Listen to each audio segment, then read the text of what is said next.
오늘은 히브리 알파벳 15번째 글자인 사맥이라고 하는 알파벳으로 시작되는 시편 119편의 15번째 시간입니다.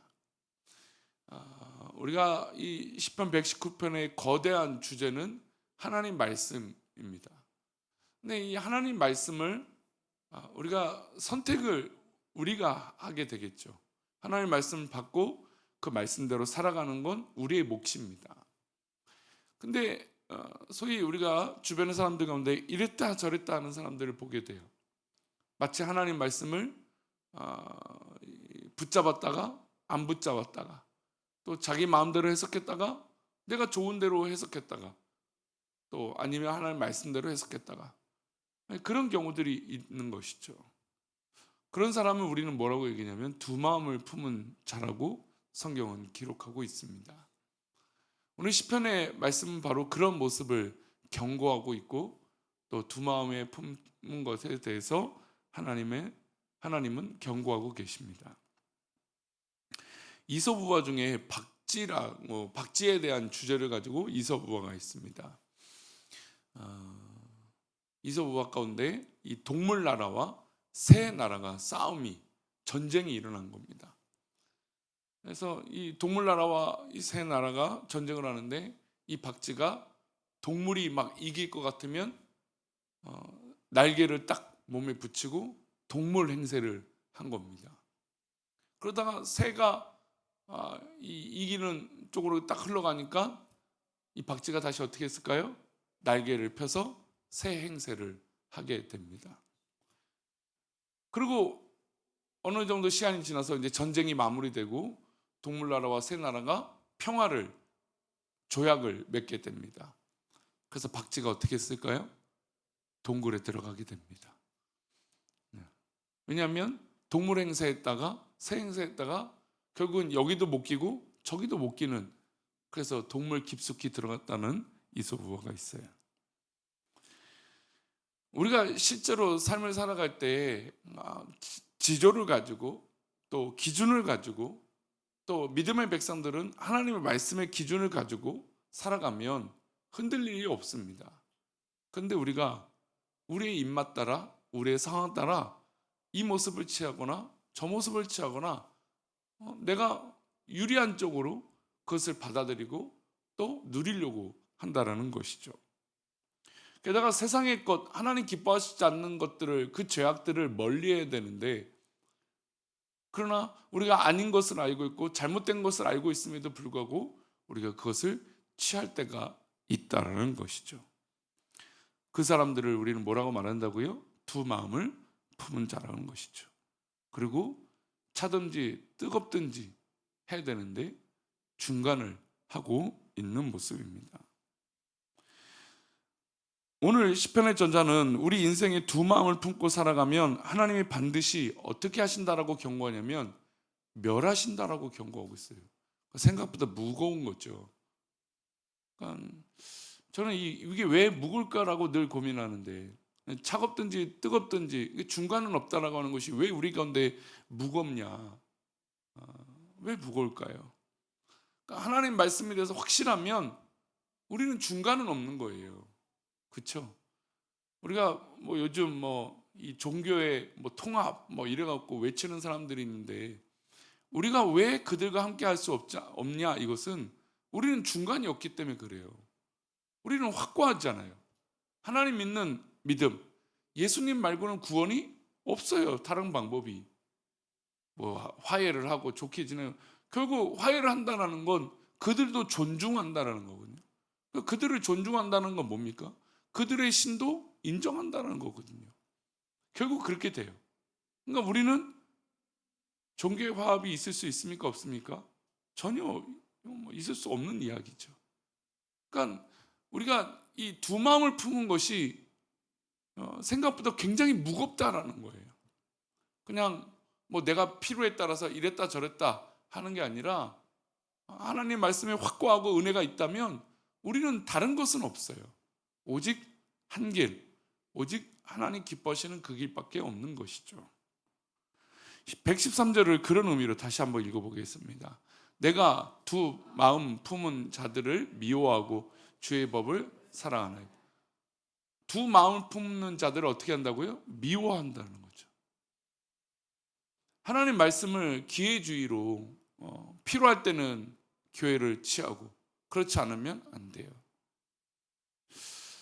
교회를 이번 주 주일 돌아온 주일날 제가 이제 그 말씀 나누고 하는데 교회를 무슨 개 모임 하듯이 동아리 모임 하듯이 문화센터 다니듯이 신앙생활을 해서는 안 돼요.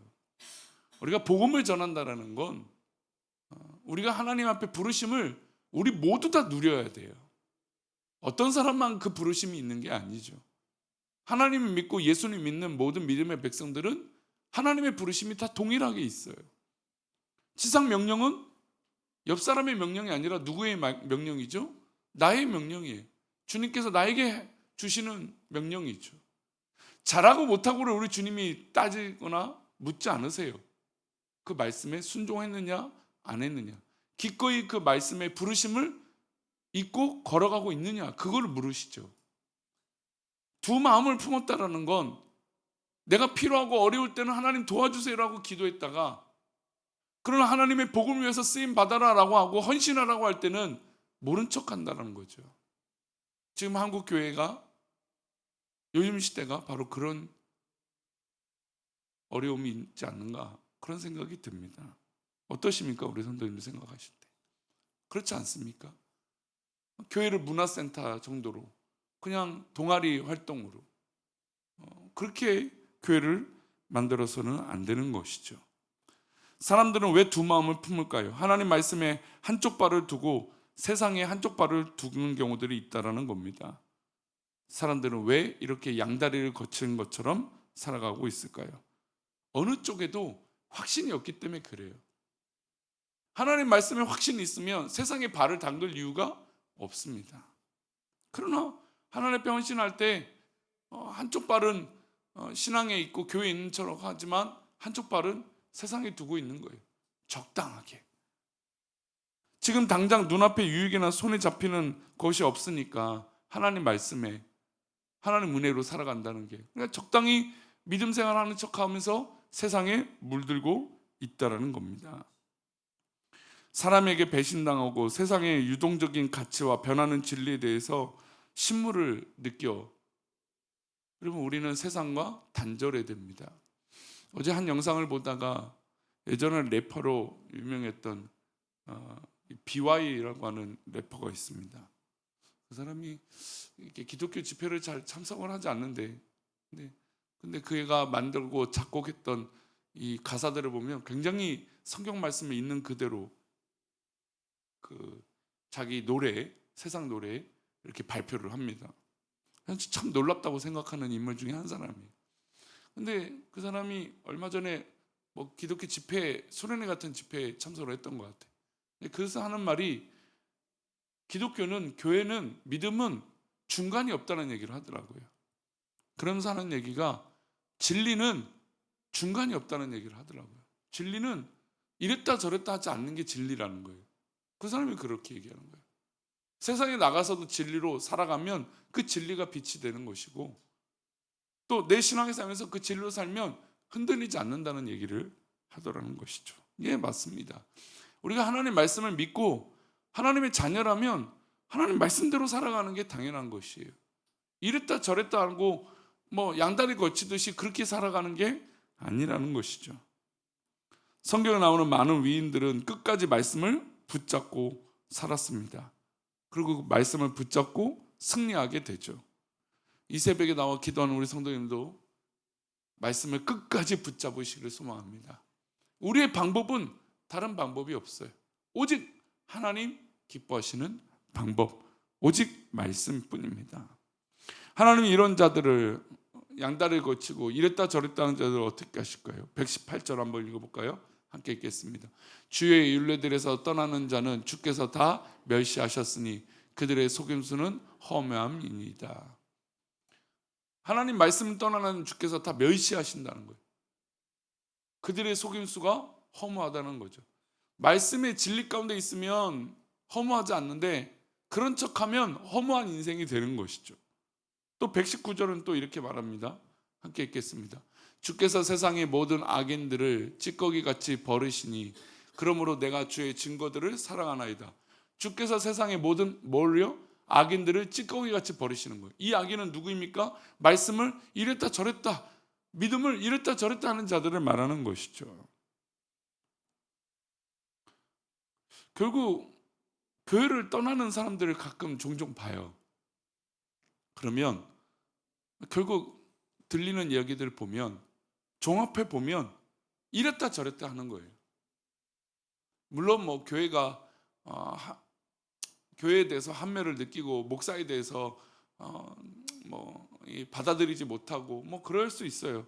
뭐 그런 건 다 존중해요. 근데 그 모든 것들을 좀 종합해 보면 어떤 마음이 드냐면, 왜 이럴 때는, 그러니까 자기가 옳을 때는 그 옳은 걸 취하고 자기가 불리하면 그 옳은 걸 인정하지 않는 거예요. 이랬다 저랬다 하는 거죠. 하나님 말씀만 그냥 붙들면 그가 맨 처음에 아무리 옳다 하더라도 그 옳은 것이 하나님 말씀으로 변화되거나 아니면 끝까지 그것을 붙잡아야 되거든요. 근데 그러지 않아요. 자기 유리할 때는 하나님 말씀을 붙잡는 척해요. 그리고 불리할 때는 아닌 거죠. 꼭 그런 사람들이 있어요. 말하다가 하나님 말씀에는 그래요. 아니 뭐 그러면 어떤 말을 하겠습니까? 그래서 교회가 싸움이 일어나면 제일 어려워요. 왜요? 필요할 때는 하나님 말씀을 외치니까. 저도 이제 부목사 생활을 오래 하다 보니까 부교육자 생활을 하다가 대화를 하다 보면 전도사 때나 목사님 때는 꼭 하나님 말씀은 이래요. 그럼 어떡하라는 얘기 지금 얘기해 놓고 뭐 지금 막 설왕설래 설전을 벌이고 있는데 하나님 말씀이래요. 그럼 우리 지금 하나님 말씀이 없어서 이런 대화를 하는가요? 되게 이율배반적인 거죠. 자기가 조금만 유익이 있으면 마치 하나님 말씀이 자기의 진리이냐. 그리고 자기가 불리하거나 그러면 또 반대로 하나님 말씀을 이용해 먹는 그런 것은 아주 하나님 기뻐하시지 않는 거죠. 하나님 말씀이라는 건 동일하게 처음부터 끝까지 어떻습니까? 적용이 되어야 돼요. 왜요? 하나님 말씀은 진리니까. 근데 자기가 불리할 때만 취하거나 아니면 자기가 유리할 때만 취하면 그게 어떻게 하나님 말씀입니까? 언제나 동일하게 하나님 말씀이 되어야 합니다. 우리가 시편 말씀을 읽겠지만 악인은 어떤 사람입니까? 바람에 나는 겨와 같습니다. 바람이 불면 날아다니는 거예요. 바람이 불면 자유롭게 생각하는 거죠. 난 자유다. 근데 결국 겨는 뿌리를 내리지 못하고 그저 그렇게 사그라들게 되는 것이죠. 성경에서 하나님이 복되다고 말씀하신 사람은 나무와 같은 사람이에요. 시냇가에 심겨진 나무가 되어서 그 양분을 다 받고 하나님 말씀을 다 받고 그대로 순종할 수 있는 사람을 하나님의 믿음의 나무라고 이야기하고 있다는 것이죠. 그러니 이 새벽에 나와 기도하는 우리 성도님들, 시냇가에 심기운 나무가 되시기를 바랍니다. 하나님 말씀을 굳건히 붙잡고 뿌리 내리시길 바랍니다. 그러면 흔들리지 않아요. 그러면 이랬다 저랬다 하지 않아요. 하나님께서는 우리의 심령을 감찰하시는 분입니다. 누구보다 우리의 마음을 잘 알고 계세요. 그런데 이랬다 저랬다 한다라는 것 하나님 기뻐하시지 않겠죠. 오늘도 내 갈라진 마음이 혹이나 있거든 내 마음을 붙잡으시고 또 온전히 믿음으로 나아가 승리하는 저와 여러분 되시기를 축원합니다. 기도합니다. 하나님 아버지, 세상이 우리를 유혹하거나 아니면 내가 그것을 선택해서 하나님 기뻐하시지 않는 것을 우리가 바라고 있는 것은 아닌지 하나님 우리 스스로 우리가 돌아보게 하여 주옵소서.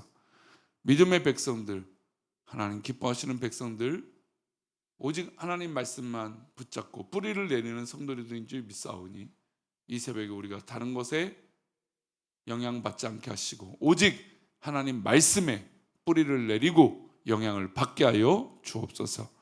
그런 복된 하루가 되기를 소망하고 거룩하신 예수 그리스도의 이름으로 기도 올려옵나이다. 아멘. 하늘에 계신 우리 아버지여, 이름이 거룩히 여김을 받으시오며